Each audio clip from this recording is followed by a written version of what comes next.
La literatura del Renacimiento en Rusia. La literatura rusa tiene sus inicios en la URSS, Unión de las Repúblicas Socialistas Soviéticas, donde fue marcada por sus diferentes culturas e ideas, que fue importante para la literatura universal. Esta estuvo a sus inicios en el año 989 con la entrada del cristianismo y con la ayuda de nuevos misioneros bizantinos, quienes formaron una mezcla entre los alfabetos latino, hebreo y griego, en donde sus tradiciones populares relataban sus diferentes hazañas por medio de cantos, canciones, prosas, exaltando las diferentes historias fantásticas y las vivencias que querían dar a conocer los demás, que empezaron a ser escritas y recopiladas alrededor del siglo XIX. Los inicios de la literatura rusa se caracterizaban o se definían con un único lenguaje, como lo era en su tiempo el ruso antiguo, que poco a poco fue transformándose a los dialectos que se utilizaban en las diferentes partes que constituían la URSS. Y aunque no existían universidades y centros de formación, los monasterios eran encargados de transmitir esta enseñanza. El primer libro conocido en ruso contenía los salmos 75 y 76, escrito hacia el año 1030, y esta literatura dividida en dos géneros, como lo son la literatura secular, que está basada en hechos reales e imaginarios, relatando la historia, y la literatura eclesiástica, que se basa en las diferentes historias religiosas e himnos utilizados al servicio de la iglesia. Este trabajo lo realizaban especialmente los hagiógrafos.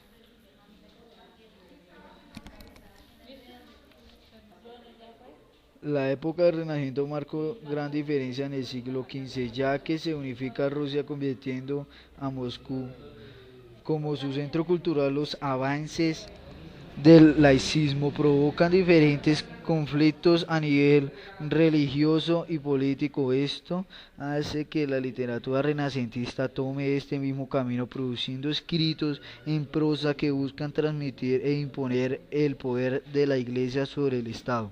Además, se genera una exigencia para que la iglesia y los monjes renuncien a sus riquezas. Dentro de la literatura renacentista podemos encontrar un escrito llamado Viaje más allá de los tres mares, escrito por Afanasi Nikitin, quien fue un simple mercader y viajero que en el siglo XV dio a conocer a los rusos la India, y cuyo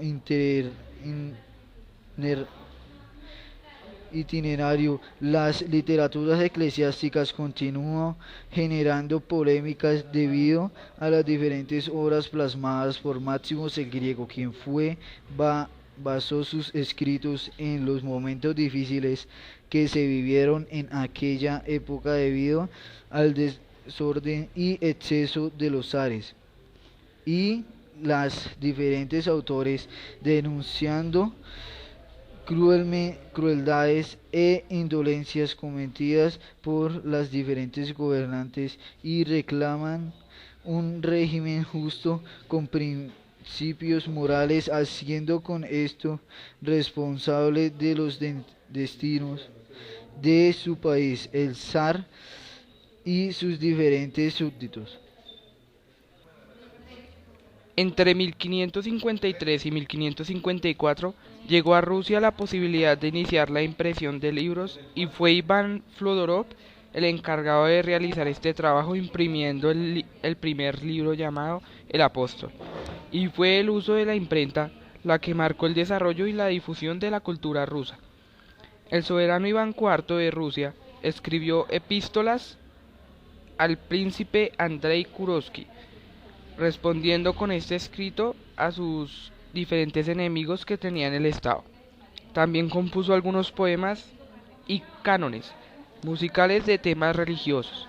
Otro tipo de literatura rusa era la llamada laica o profana, que buscaba mostrar las diferentes normas de comportamiento que existían dentro de una familia rusa normal, y cuyo texto se llamó Domostroy, donde se caracterizaba la sumisión que debía tener la mujer a su esposo, y los tipos de castigos, tanto físicos como corporales, que debía recibir.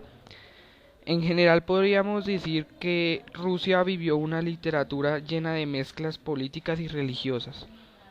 Estos movimientos se vieron plasmados en cada uno de sus escritos, hasta que empezaron a tener la influencia occidental y a vivir otros tipos de pensamientos.